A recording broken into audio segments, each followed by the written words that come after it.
Michel Barbès, bonjour. Bonjour Pierre. Bienvenue sur VTV. Merci d'avoir accepté notre invitation pour commencer. En fait, vous êtes ici à cause de votre témoignage tout à fait exceptionnel. Mais avant d'en parler, peut-être pourrions-nous apprendre à vous connaître un peu. Je crois que vous êtes pasteur d'une église évangélique de la région de Tournai, si je ne me trompe. Mais vous n'avez pas toujours été pasteur, non ? Pouvez-vous nous expliquer en fait ce qui a fait que vous avez voulu servir le Seigneur de cette manière-là? Il est bien exact que c'est vrai, je n'ai pas été pasteur dès le début et je viens d'une famille très catholique et au cours de mon enfance, je ressentais cet appel de Dieu dans ma vie, mais je n'ai pas pu répondre à cet appel pour différents motifs et pour l'incohérence de l'univers religieux que je rencontrais.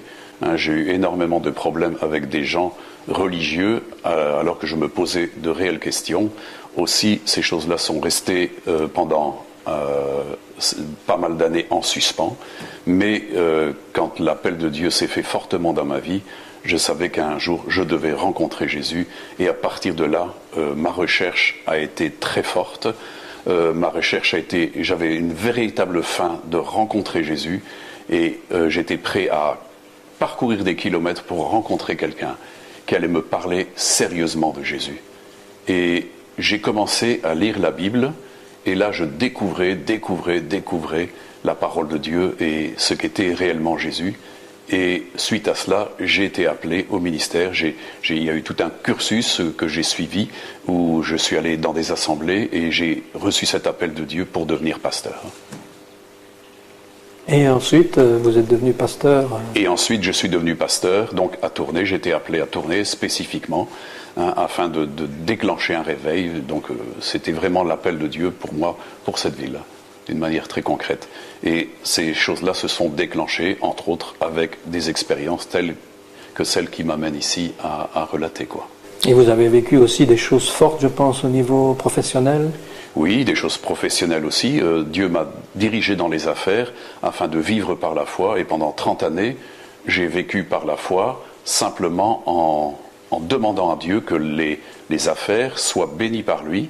Donc c'est lui qui gérait notre affaire. Et en réponse à la prière, nous avons eu constamment dans l'entreprise donc une bénédiction qui a prospéré pendant des années. Et au bout de ce parcours donc d'entreprise, je peux dire que grâce à Dieu, j'ai eu un parcours qui était à 100% d'efficacité, car aucun de mes clients ne me devait un franc.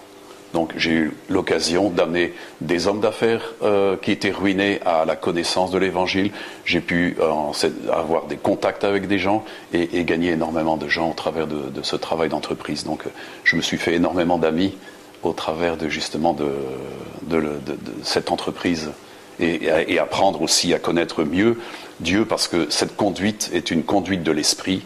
Et là, comme le dit Paul dans l'Épître aux Romains, ce sont ceux qui sont conduits par l'Esprit de Dieu qui sont réellement fils de Dieu. Et là, j'ai pu apprécier pendant toutes ces plusieurs dizaines d'années la conduite spécifique que Dieu peut donner à quelqu'un qui l'aime. Mais comment avez-vous fait pour commencer cette église? Parce que je veux dire, c'est un appel de Dieu, mais bon, il faut dans la pratique, ce n'est pas toujours évident. Non, bien sûr, j'ai vécu donc tout un enfantement spirituel. Il est bien certain que, comme le dit Jésus, il y a d'abord cet enfantement spirituel avec la nouvelle naissance, l'appel au ministère, la formation, et progressivement, disons, j'ai été formé pendant les années, mais j'étais très rapidement plongé dans le ministère. Et j'étais très concerné par l'œuvre de Dieu. D'ailleurs, j'avais dit au Seigneur que si je n'étais pas concerné, s'il ne me donnait pas quelque chose, eh bien, je n'allais pas tenir. Il fallait absolument que je sois concerné véritablement en étant engagé. Et très rapidement, donc, j'ai été appelé au ministère et j'ai commencé à travailler dans l'évangélisation et ensuite dans le pastorat. Et vous avez été dans des écoles bibliques ou bien vous avez suivi la filière traditionnelle ou Je n'ai pas été dans une école biblique, mais le parcours d'expérience que j'ai eu avec l'Esprit Saint, dans cette conduite personnalisée que Dieu donne à ceux qu'il aime, a été très formatrice. Mais j'ai quand même eu des enseignements, j'ai eu quand même des gens qui m'ont formé au ministère, donc j'ai eu des gens qui étaient vraiment des gens de qualité, quoi. Alors pour en venir à votre témoignage proprement dit, je me souviens avoir eu une communication téléphonique avec vous et où j'ai par hasard parlé de ce fameux film de la Passion du Christ de Mel Gibson, et ça vous a interloqué et directement vous avez vivement réagi à ce film. Oui, j'ai réagi par rapport à ce film parce que j'ai eu l'occasion plusieurs fois de voir, disons, des films qui traitaient donc de Jésus. Et disons que l'expérience qui m'a été donnée de vivre au début de ma vie chrétienne a tellement marqué ma vie que les choses qu'on peut faire de Jésus ne représentent pas forcément ce que moi j'ai vécu au travers de cette expérience. Et c'est là où je veux vous le relater, donc cette expérience qui est une expérience encore, je le dis bien, on ne mérite pas ce que l'on reçoit, c'est une question de la grâce de Dieu. Mais dans ma fin de la recherche de Jésus, je voulais avoir une rencontre très personnelle de Jésus. Je me souviens dans mon adolescence que je pleurais même de ne pas rencontrer Dieu. Je savais que Dieu avait parlé à des prophètes, il s'était révélé, ces hommes avaient marché avec Dieu, ils avaient eu des révélations de Dieu. Quand on voit Paul, Jésus était venu régulièrement dans sa vie, lui manifester et se présenter à lui. Et j'avais soif, j'avais véritablement faim de connaître Christ. Et alors que dans les débuts de ma conversion, alors que j'étais en prière, j'ai été plongé dans une expérience à laquelle je n'étais pas du tout préparé. La parole de Dieu nous dit que, et c'est Jésus qui le dit lui-même, il dit « Celui qui a mes commandements et qui les garde, c'est celui qui m'aime. Celui qui m'aime sera aimé de mon Père, moi aussi je l'aimerai et je me manifesterai à lui. » Il dit encore plus loin « Si quelqu'un m'aime, il gardera ma parole et mon Père l'aimera. Nous viendrons vers lui et nous ferons notre demeure chez lui. » Il est bien certain que quand j'ai appris à découvrir la Bible et que je voyais de telles révélations, j'attendais vraiment quelque chose de très fort de la part de Dieu. Et ces choses sont venues vers moi parce que j'avais faim de les vivre. Il est bien certain que notre foi appelle de la part de Dieu une dimension de réaction. Et comme il le dit très bien, moi aussi je l'aimerai et je me manifesterai à lui. Beaucoup de gens veulent connaître Dieu, mais en réalité n'aiment pas Jésus et ne cherchent pas Jésus. Or, il est la porte, il est le chemin qui conduit à Dieu. Beaucoup de gens ont fait l'erreur de vouloir chercher Dieu indépendamment de Christ. C'est pour ça que Jésus a dit « Je suis le chemin, la vérité et la vie, et nul ne vient au Père que par moi. » J'ai, je crois, de cœur répondu en fin de compte à cet appel de Dieu parce que j'ai cherché Jésus, car quiconque trouve Jésus trouve le Père. Et ça, c'est très important. Et à partir de là, nous voyons que Dieu, en réponse à l'amour que nous avons pour sa parole, peut se manifester. Et il s'est manifesté. Je ne m'attendais pas du tout à une telle manifestation, bien entendu. Mais c'est Dieu qui décide, et c'est sa grâce. Et en fin de compte, au travers des expériences qu'il nous donne, il nous équipe ensuite pour le futur d'un ministère. Et je sais qu'au travers de l'expérience qui m'a été donnée, ça m'a équipé et ça m'a formé et scellé à tout jamais pour m'attacher spécifiquement à Jésus. Beaucoup de gens se sont égarés dans leur ministère parce qu'ils se sont éloignés de Jésus. Cette expérience m'a permis en fin de compte de me concentrer davantage sur Jésus. Il est le fondement, il est le souverain sacrificateur de tous les biens à venir, c'est lui qui jugera les vivants et les morts, tout se passe par lui. Christ, comme on sait, la Bible dit, est l'esprit de la prophétie, il est le centre de la Bible. Et par lui, nous avons accès auprès du Père. Et dans sa grâce, Dieu m'a permis de vivre une expérience qui est totalement exceptionnelle parce que j'ai déjà entendu, et c'est vrai que Dieu se révèle de toutes sortes de façons, mais ce qu'il m'a été donné de vivre est tout à fait spécifique. Alors que, pour vous expliquer brièvement, je vais essayer de m'expliquer d'une manière le plus claire possible, sans exagérer les faits, mais en essayant de rapporter les choses telles que je les ai vues. Alors que j'ai été, dans les débuts de ma conversion, en prière, j'ai été plongé, ou plutôt j'ai été enlevé en esprit, et plongé dans une révélation, dans une vision à laquelle je n'étais pas préparé. Vous ne dormiez pas? Non, du tout. J'étais en prière, je le dis bien. Donc j'étais très lucide, j'étais vraiment J'avais déjà conclu, j'expérimentais déjà une vie de prière très intense avec une grande présence de l'Esprit de Dieu et de Christ par la même occasion. Et dans ce temps-là, Dieu m'a saisi en quelque sorte et m'a fait, je vais dire, presque traverser l'histoire. Je suis revenu en arrière et j'étais plongé dans une scène que j'ai eu du mal à saisir dans un premier temps parce que je me trouvais d'un seul coup devant un personnage que je ne connaissais pas. Mais j'ai très vite réalisé qu'en réalité c'était Jésus que j'avais devant moi. On m'avait présenté un Jésus qui était souvent édulcoré, un blond, aux yeux bleus, cheveux ondulés, tout ce qui s'ensuit. Et là, d'un seul coup, je me suis trouvé devant un juif, quelqu'un, un sémite. Jésus a dit que le salut vient des juifs, mais Jésus était réellement un juif. Et donc, je me suis trouvé propulsé comme ça dans l'histoire, et j'étais comme un visiteur du temps, et d'un seul coup, je me trouvais à 30-35 cm du visage de Jésus. C'est Dieu qui coordonne ces choses-là, c'est Dieu qui je n'ai pas pu me bouger dans cette vision. Cette vision est venue vers moi d'une manière très spécifique, c'est-à-dire que je voyais le regard de Jésus, je voyais son visage, j'étais à 35 cm, mais je ne voyais rien du panorama environnant. Donc je veux dire que il y avait un fondu ensuite dans la vision, mais pour tous ceux qui vont regarder cette vidéo, il est bien certain que vous allez regarder cette vidéo au travers d'un écran. La vision que j'ai reçue, c'est que vous êtes plongé dans le réel. Vous êtes dans le réel, vous êtes dans une présence, vous êtes dans les 3 dimensions. Vous êtes devant la personne vivante, mais comme s'il s'agit d'une scène ancienne, vous n'avez aucune capacité d'intervenir, de même que la personne qui est devant vous n'intervient pas parce que vous ne faites pas partie de cette tranche d'histoire. Donc j'étais en réalité placé devant Jésus le jour où il sortait j'ai pu le comprendre, du prétoire de Pilate.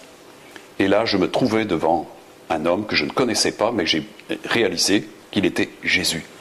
Et donc, si je vous donne un petit descriptif, donc je vous dis, il était vraiment quelqu'un de juif. Et ses cheveux étaient sans ondulation, il avait ses cheveux jusque dans la nuque, et je pouvais voir les moindres détails de son visage, le grain de la peau. Ses yeux étaient plissés, parce que là-bas, à cette époque-là, il n'y avait pas de lunettes de soleil, il devait constamment cligner des yeux. Je voyais donc tout l'aspect du visage de Jésus. Et c'est là où, en fin de compte, au travers du prophétique qui a été écrit sur Jésus et les textes qui sont rapportés, cette révélation corrobore, en fin de compte, toute l'Écriture. Dans un premier temps, je trouvais le visage de Jésus très boursouflé. Mais en réalité, ses joues étaient gonflées par les coups de poing qu'il avait reçus. En réalité, je peux décomposer le temps dans lequel il était, parce que, en réalité, Jésus a été entraîné dans le prétoire pour être flagellé. Il n'a pas été flagellé devant tout le monde, il a été flagellé dans le prétoire, mais ils l'ont aussi revêtu d'une robe de pourpre, ils lui ont couronné d'épines, mais en même temps, ils lui tapaient le visage avec des coups de poing. Donc les pommettes de Jésus étaient vraiment gonflées. Donc son visage était très élargi par les coups qu'il avait reçus. Et donc il avait ce visage très, très, très marqué par les coups de poing, comme un boxeur qui a ramassé énormément de coups. Et donc j'ai pu véritablement observer, parce que dans un premier temps, j'étais placé face à face avec lui. Donc je le voyais dans les yeux. Et évidemment, devant la douleur, parce que Jésus vraisemblablement venait d'être flagellé, son front dégouliné de sang, donc il avait été couronné d'épines. Il est bien certain que cela, on l'a retiré, de même que le vêtement de pourpre et le roseau qu'on lui avait mis dans les mains, et ça lui avait retiré. Donc j'ai vu cette scène quand ces choses-là se sont accomplies. Et déjà son visage était marqué par la douleur. Les yeux, les paupières inférieures commençaient déjà à s'effondrer dans la douleur. Mais l'été, et c'est ça qui est extraordinaire, j'ai pu vraiment plonger mes yeux dans le regard du Seigneur. On dit souvent que les yeux sont les fenêtres de l'âme. Et là, j'ai pu voir cette dimension qui animait le Seigneur.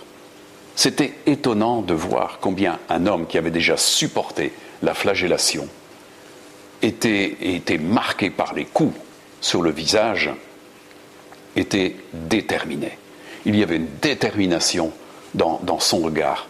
Et il y avait, je ressentais une paix, un désir de pardonner. C'est ce qu'il a fait d'ailleurs à la croix. Il a pardonné à ceux qui lui faisaient ça.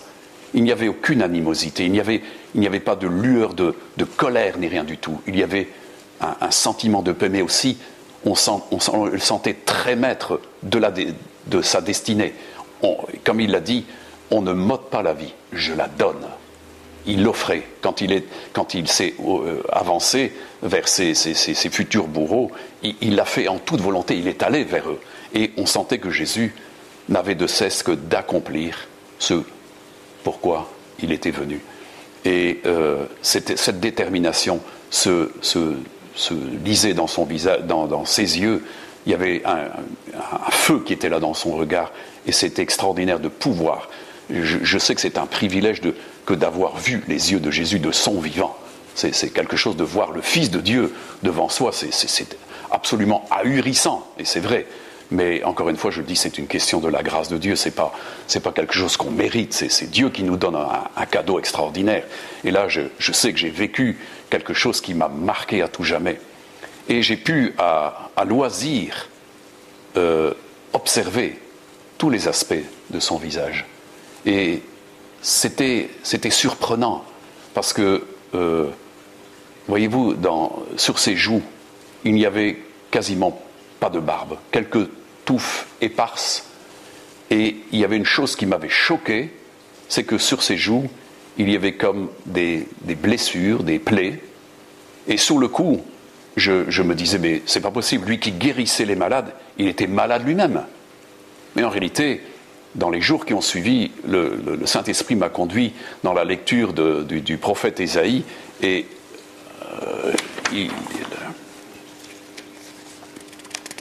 je vous lis un petit peu ce qu'il dit. Donc Ésaïe annonçait de Jésus, et nous savons qu'Ésaïe est un des plus grands prophètes messianiques, donc annonçant les souffrances de Jésus, son ministère et son retour en gloire sur la terre. Il dit « J'ai livré mon dos à ceux qui me frappaient, et mes joues à ceux qui m'arrachaient la barbe. Je n'ai pas dérobé mon visage aux ignominies et aux crachats. Mais le Seigneur l'Éternel m'a secouru, c'est pourquoi je n'ai point été déshonoré, c'est pourquoi j'ai rendu mon visage semblable à un caillou, sachant que je ne serai pas confondu. » Jésus était complètement impassible, et c'est pour ça qu'il ne répondait rien à ceux qui l'accusaient. Il a fait de son visage un caillou, et il n'a pas dérobé son dos à ceux qui le frappaient, mais aussi on lui a arraché toute la barbe. C'est pour ça qu'en réalité, Jésus ne peut être, excusez-moi, mais celui qui est représenté par ce qu'on appelle le suaire de Turin. Parce que vous avez là affaire à un cadavre qui a énormément de barbe.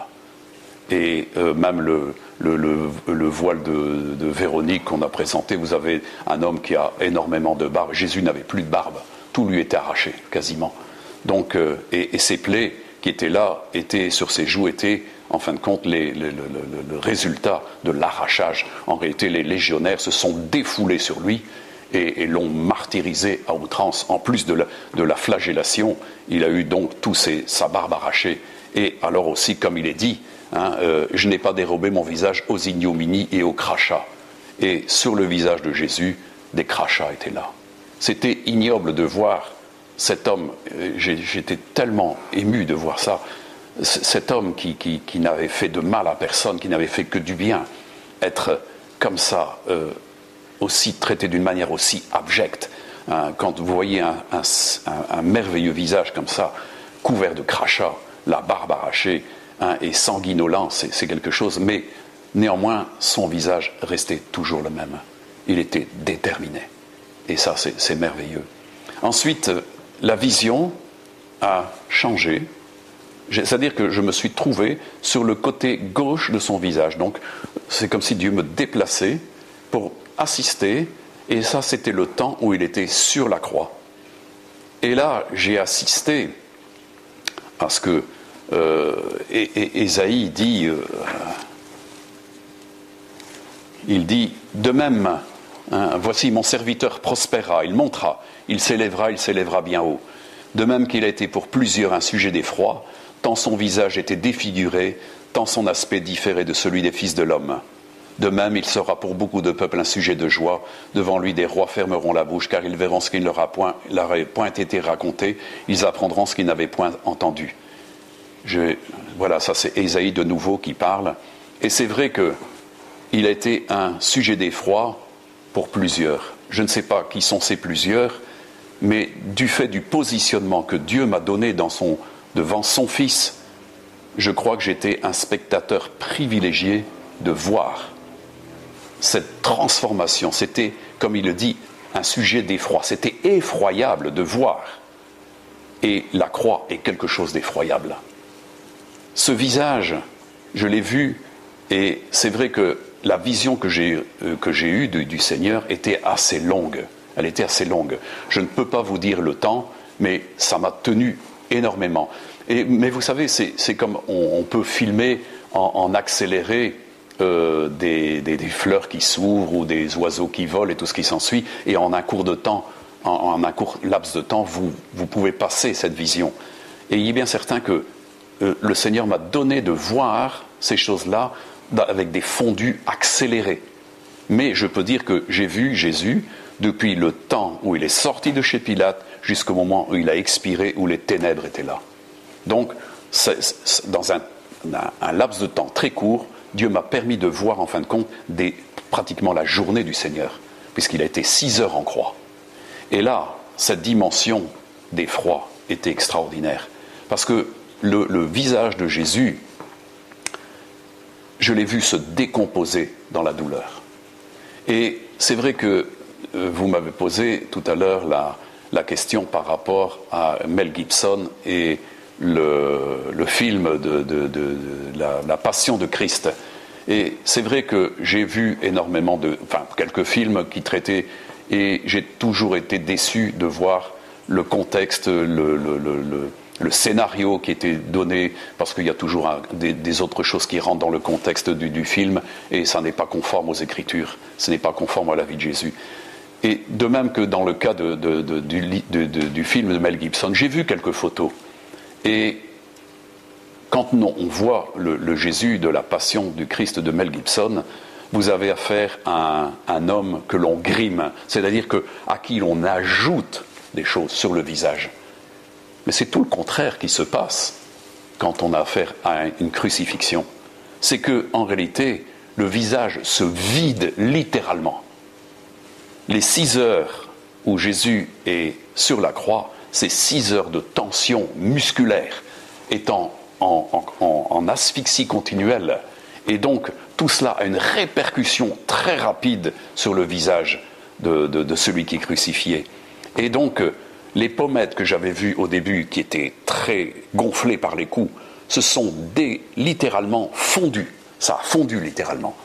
Et donc, la chair qui était au début celle d'un homme fort, parce que quand j'ai vu Jésus, alors qu'il avait déjà été quand même flagellé, qui avait reçu des coups, on voyait en lui un homme costaud. C'était un charpentier, c'était quelqu'un de fort, c'était quelqu'un qui résistait à l'épreuve, c'était pas un homme faible, c'était quelqu'un de fort. Mais là, j'ai vu cette décomposition du visage, et c'est ça qui est effroyable. Les yeux s'effondraient de plus en plus, les paupières inférieures descendaient, c'était vraiment, les yeux se délayaient littéralement. Autant son regard était encore brillant quand je l'ai vu, ses yeux devenaient s'opacifier, devenait vitreux, quoi. Hein. Et c'était insupportable à voir. Vous savez, j'ai été pris entre deux sentiments. C'est que ça cesse, parce que c'était insupportable à voir, parce que voir un tel supplice, c'est dur à soutenir. Et en même temps, je voulais que ça continue, parce que je vivais quelque chose d'exceptionnel. je me rendais compte que je vivais quelque chose que peu de gens avaient eu l'occasion de voir. Il m'était donné de voir le Fils de Dieu mourir pour mes péchés, pour l'humanité, afin d'ôter le péché du monde. C'était quelque chose d'exceptionnel. Moi qui aspirais à une révélation de Dieu, au Fils de Dieu, je voyais là, en gros plan, qui était Jésus et ce qu'il faisait, ce qu'il a fait pour nous. Et donc, j'étais vraiment pris, mais je peux vous dire que je pleurais, j'étais effondré en larmes devant ce que je voyais. Mais et vous savez, quand vous avez une vision ouverte comme ça, que vous fermiez les yeux ou vous les ayez ouverts, c'est la même chose. Vous êtes dedans. C'est quelque chose de surnaturel. Vous êtes plongé dans un événement surnaturel et ça vous dépasse. Vous êtes pris par Dieu. C'est Dieu qui conduit les circonstances. Et vous n'êtes pas maître de la situation. Et donc, j'ai vu donc cet effondrement progressif au point que, quand je l'écris dans un de mes témoignages, son état était dans un état de cachexie extraordinaire. Ses chairs étaient vraiment comme réduites à la misère. C'est la misère, la croix, c'est la misère. On conduit l'homme vers une misère physique. C'est une destruction de chaque cellule du visage. Les muscles ne réagissent plus. La chair ne réagit plus, elle pend. C'est terrible. Il y a une flétrissure extraordinaire qui s'abat sur le visage. Mais il y a quelque chose, voyez-vous, qui est extraordinaire. C'est que pendant tout le temps qu'il était sur la croix, Jésus n'a jamais baissé la tête. Il était dans un combat et il savait qu'il ne pouvait en aucun cas faiblir. J'ai vu beaucoup de dessins, j'ai vu beaucoup de peintures, j'ai vu des statuaires et tout ce qui s'ensuit, où on présente toujours un Christ complètement affligé, abattu sur lui-même. Ce n'était pas le cas. C'était un homme et c'était le Fils de Dieu qui était déterminé à offrir un sacrifice puissant pour nous, de substitution. Il payait la rançon et il le faisait dans un combat afin de vaincre quelque chose. La puissance de la mort, la puissance du péché, la puissance de la malédiction qui reposait sur les hommes. Aussi, il n'a jamais baissé la tête. Et je peux vous dire que donc ses yeux se délayaient de plus en plus. Et c'était effroyable de voir ça parce que de son front venait de la sueur, du sang. Et tout ça partait dans ses yeux. Et il n'avait aucun pouvoir d'essuyer cela. Personne ne l'aidait. C'était atroce. Ses yeux étaient brûlés par la sueur. Ça contribuait à l'effondrement de ses yeux. C'était une destruction des yeux et de la chair. Et c'était effroyable. Son regard n'avait plus de consistance. Vous savez, je pourrais presque dire, vous prenez une huître, vous touillez dedans, c'est à peu près la consistance qu'avaient les yeux de Jésus à la fin. Tellement c'était décomposé par la douleur. Et à partir d'un certain moment, tel que l'Écriture le dit, eh bien, j'ai vu les ténèbres venir sur Jésus. C'était dans la pénombre, je ne le voyais plus que dans une lumière très blafarde, un peu comme une éclipse, comme un crépuscule, hein, et tel que les Écritures le disent. Et donc, c'est d'après que la vision a cessé, il est mort, il est décédé, et il a rendu son esprit à son Père, et il a dit « tout est accompli ». Mais donc j'étais ce spectateur-là, privilégié de Jésus, et c'était quelque chose qui a marqué ma vie, hein, qui m'a permis de ne jamais renoncer. Hein, parce que si lui n'a pas abandonné, nous n'avons pas le droit d'abandonner. Et il fallait qu'il expie ces choses-là. Je voudrais vous lire un passage dans Hébreux, très courtement, mais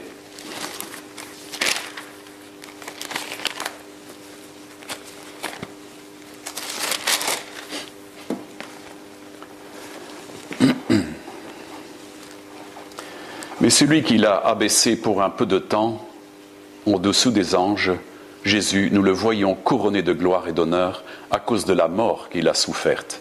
Ainsi, par la grâce de Dieu, il a souffert la mort pour nous. Il convenait, en effet, que celui pour qui et par qui sont toutes choses, et qui voulait conduire à la gloire beaucoup de fils, et élever à la perfection par les souffrances le prince de leur salut. Il a élevé la dimension du salut à un niveau de perfection extraordinaire. Il fallait qu'il souffre tout cela c'était indispensable pour nous, afin de payer, et c'est pour ça que Jésus disait « Je me sanctifie pour vous », afin d'être une offrande complètement sainte pour nous, afin que, étant sanctifiés par son œuvre, nous puissions avoir cette sanctification. Sans cela, ça aurait été une offrande qui n'était pas de la qualité que Dieu désirait. C'est pour ça que son Père a permis qu'il souffrit comme ça. Et je crois que c'est là où nous devons être tellement reconnaissants. Je lirai encore un petit passage.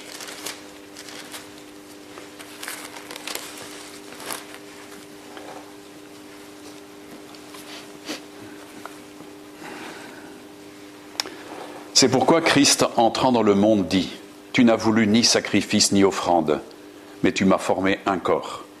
Tu n'as agréé ni holocauste ni sacrifice pour le péché, alors j'ai dit « Voici je viens ». Dans le rouleau du livre, il est question de moi, pour faire, ô Dieu, ta volonté. Après avoir dit d'abord « Tu n'as voulu et tu n'as agréé ni sacrifice ni offrande, ni holocauste ni sacrifice pour le péché », ce qu'on offre selon la loi, il dit ensuite « Voici je viens pour faire ta volonté ». Il supprime ainsi la première chose pour établir la seconde. C'est en vertu de cette volonté que nous sommes sanctifiés par l'offrande du corps de Jésus-Christ une fois pour toutes. Et ça, c'est très important. Il est important de comprendre qu'il n'y a de salut en aucun autre nom. Et je dis à toute personne qui veut connaître le salut, qu'il n'y a de salut en aucun autre nom. Beaucoup de gens voudront se présenter devant Dieu avec des dimensions de justice personnelle. C'est totalement exclu. Christ est la justice que tout homme doit recevoir parce qu'il croit à l'œuvre de la croix. La parole de Dieu nous dit que l'œuvre de la croix est une folie pour les hommes qui périssent, mais elle est sagesse de Dieu pour ceux qui sont sauvés. Et je peux dire que vraiment, j'ai reçu, c'est vrai, le pardon de Dieu, cette nouvelle naissance, mais je peux dire qu'au travers de cette expérience, j'ai compris tellement l'importance merveilleuse d'un tel sacrifice, de la puissance de la croix. La croix, c'est la puissance de Dieu pour quiconque croit pour être sauvé. Il n'y a pas d'autre moyen. Alors, je dis à chacun qui peut voir cette vidéo de s'attacher à Jésus, de s'attacher parce que celui qui a le Fils a le Père. Mais celui qui n'a pas le Fils n'a pas le Père, et la colère de Dieu demeure sur lui. Il est important que chacun puisse considérer cette œuvre merveilleuse que Jésus a faite et s'attacher fortement à lui, et s'attacher fortement à ce qu'il a dit. Parce qu'à partir de là, comme Jésus l'a dit, celui qui garde sa parole, eh bien, Jésus va se manifester. Dieu va demeurer avec lui. Et ça, c'est très important. Voilà, je crois que j'ai à peu près fait le tour. Maintenant, Pierre, si tu as d'autres questions à me poser, eh bien, je suis prêt à y répondre. Amen, mais voilà, un témoignage tout à fait puissant, extraordinaire.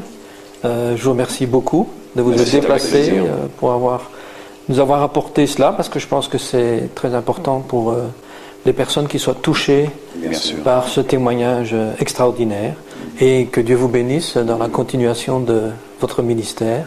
Merci Pierre. Amen. Oui, et que Jésus soit glorifié, et que le Père soit glorifié dans le Fils. Voilà. Amen. Merci beaucoup. Merci.